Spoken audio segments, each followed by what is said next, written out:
One of the weaknesses of materialism is that its critics are all crazy. If you take a minute right now to search within YouTube for critique of materialism, or perhaps materialism is wrong, you're going to find outright lunatics, some Christian, some Hindu, some Muslim, who are attacking materialism for reasons that only make sense from within their religious standpoint. Like, for you and I right now, if we meet a Muslim who convinces us that materialism is wrong, that would not convince us to go out and get circumcised and start praying to the Muslim version of God. There's just no meaningful connection there. There's no meaningful connection between an Islamic critique of materialism and the moral authority of the Quran, of this particular book. So those criticisms of materialism, they're misguided even from the religious standpoint, and from a kind of secular atheist standpoint, they're just complete lunacy. They're just pointless, right?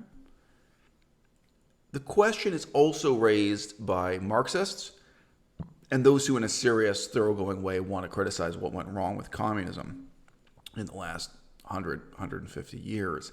Because materialism took on a greatly expanded significance in the Marxist and communist worldview. Really what this video is doing is criticizing that overexpansion of materialism. Now, what was it at its core before it expanded? This ain't something new that just came out of nowhere. Materialism was a dogma in ancient Greece. And I mean dogma in a pretty value-neutral sense. I've been to Athens, Greece. Never been to ancient Greece.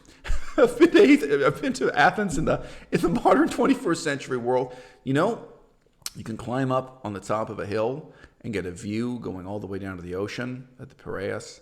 You can see the clouds. You can see the whole rain cycle. You can see at a distance the way the clouds ascend and descend and the rain falls. You can see thunder and lightning at a distance where, you yourself are dry. There was an awareness, although not scientific, of the rain cycle. And there were people, including Socrates, who were willing to question, why do we attribute thunder and lightning to a god like Zeus? Why do we presume this is outside of the world of merely material reality? But on the other hand, they didn't have telescopes. They didn't have scientific experimental equipment. They hadn't discovered electricity or the laws of magnetism or anything else.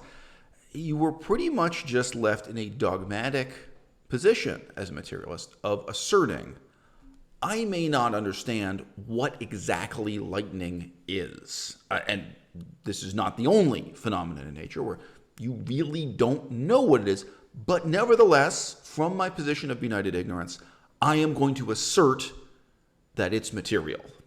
This is not something transcendental. This is not something divine. This is not something magical. This isn't an exception to the rules of material reality that we have devised in describing wood, stone, steel, and water. But if you think about it, it's actually quite difficult to justify that lightning really is the same sort of thing as wood, steel, and water. It's actually quite difficult to justify your claim that the moon or the sun is made of the same worldly material that you and I experience here on Earth as wood and metal. Now, today, in the 21st century, it is. We have a robust scientific tradition to try to prove that we know what the sun is made out of and what the moon is made out of, and what the moon is made out of is not so different from what the Earth is made out of. The greatest philosophical minds in ancient India, when the Buddha was alive, for example, they really couldn't say anything more than claiming that the moon was a god. Not that it was controlled by God, but that it was a god. And a lot of people, apparently the majority of people in Athens, they really had no explanation for lightning and just said, well, that's what Zeus does sometimes. They attributed this to the action or activity of the god. So materialism started off as a dogma.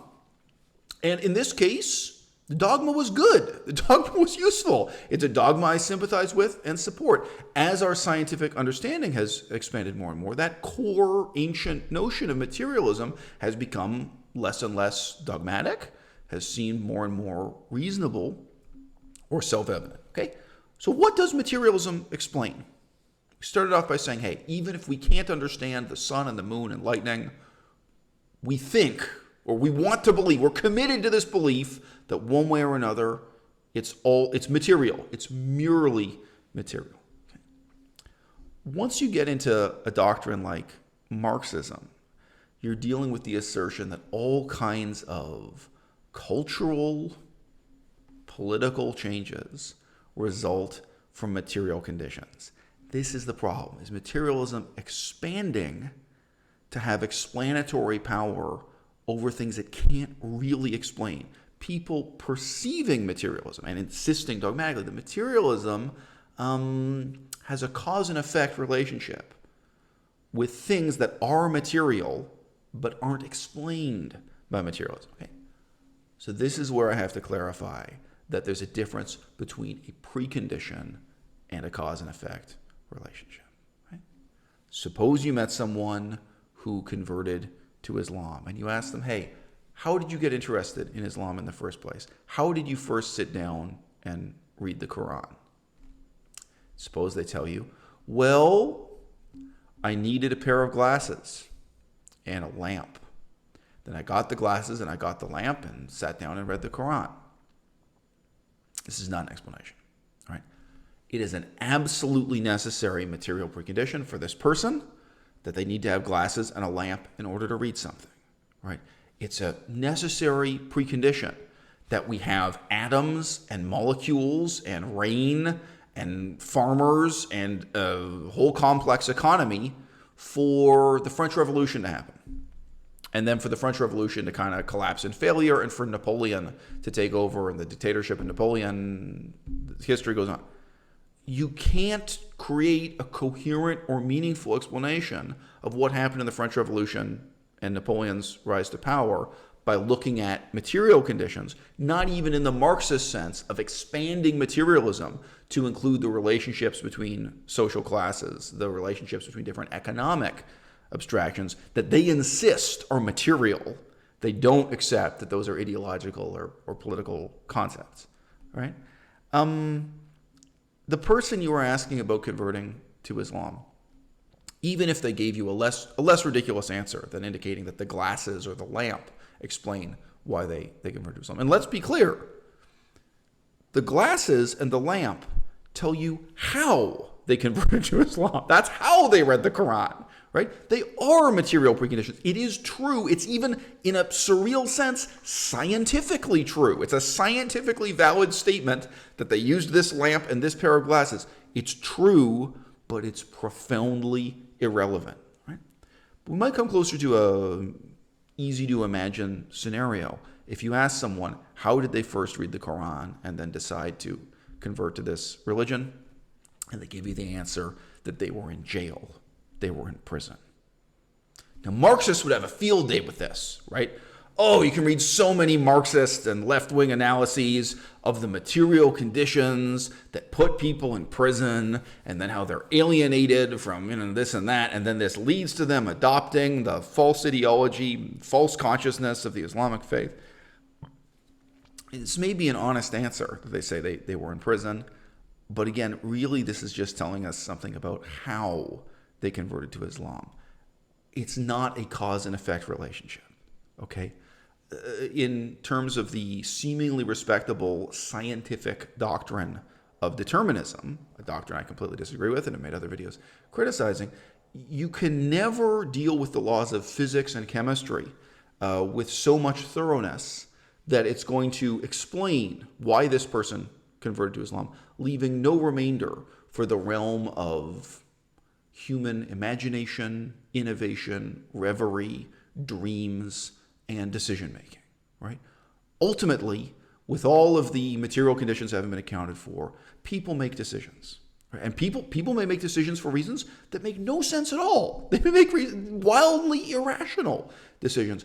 We can never explain those decisions through material conditions. And it's in this sense that materialism, in the Marxist sense, the Marxist meaning and use of materialism overlaps with, or even is identical to, the scientific determinist, physicists' view of materialism in the 21st century. And the fundamental problem is the same. It's the expansion of the doctrine of materialism beyond the limits of what it can properly describe, explain, pertain to. So, if I ask you, why do you drink coffee? And you give me a really interesting answer that, you know what, you made a friend when you were traveling once, and this friend of yours owns a farm in Yemen, a coffee plantation in Yemen. Then you started to get interested in the different conditions that are needed to grow coffee and how to make coffee without relying on pesticides. And you got really interested in, the rainfall and the soil conditions and the transportation. And before you knew it, you were making a trip once every 6 months back and forth to Yemen to meet your friend. And I don't know, you like snorkeling in Yemen. There are some other things you do there on vacation. And every time you bring back this big bag of coffee. Fascinating answer. Fascinating. And there is a sense, in terms of materialism, in which you really have given a scientifically valid answer. Not of why you drink coffee, but of how you drink coffee. If you didn't have these material conditions, how would you drink coffee?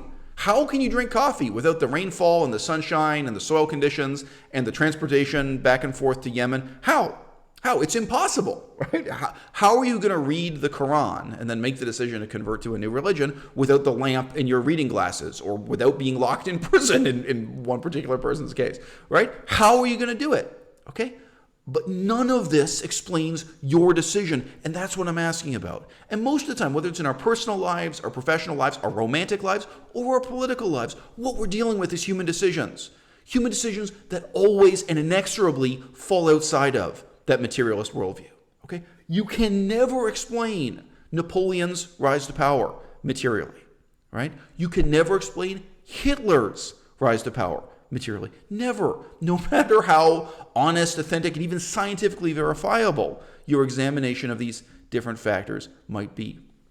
What I want to know about is how and why you made the decision, with all the side effects of caffeine addiction in your life, knowing about advantages and disadvantages to your health, the way it changes your mood and so on.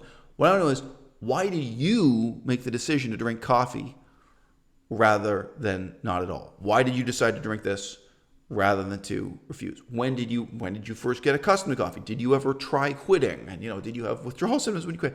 These are the questions I'm asking, right? So there is a kind of category mistake, a categorical error, a type of fallacious reasoning that materialism in all its forms conditions people to accept. Right? Now, true skepticism and nihilism are actually incompatible with materialism. The position of a true skeptic is to climb up that same hill in Athens and look down at that view to the ocean by the Piraeus and see the clouds and see the lightning and say, you know what that is? I don't know. I can't tell you that lightning is made out of the same stuff as wood and steel. I can't tell you that the clouds are made out of droplets of water, that clouds are the same substance as the water in the ocean. That's kind of mind-boggling. We have no evidence. This is ancient Athens. We're not able to go up in a crane and take a sample of the clouds or something. We're not able to fly up there in an airplane. Is to say, no, there are some things I know, and there are some things I just don't know. The madness of materialism, whether it's in its Marxist form or in its supposedly respectable scientific form that leads people to reject the belief in free will and believe in determinism and construct these bizarre fantasies about the Big Bang Theory and the creation of the universe, and how every detail of your private life today can be traced back to a cause and effect chain going back to the creation of the universe. Fundamentally, you don't have that detachment, that strength that true skepticism requires and that true nihilism requires, to take a step back and say, hey, there are some things here I just don't know. The sphere of human motivations, human innovation, human imagination, and decision making, right? That thing that happens when you're presented with two options, you say, you know what? I don't like either one of these options. I'm going to sit down and come up with something that's completely new. I'm going to come up with option 3. That thing that happens when someone, maybe someone like Napoleon, maybe someone like Adolf Hitler, just has a dream. Has a dream that's no more valid than any religious leader's dream. And they just go out and start giving lectures and see who wants to dream along with them. And they start to change history. Whether you view materialism in a Marxist sense or in a more respectable scientific sense, you can never, ever explain these phenomena. These political phenomena, these phenomena that involve human passions, human desires, human emotions, human innovation, human imagination, and ultimately human decision making. You can never explain them through materialism.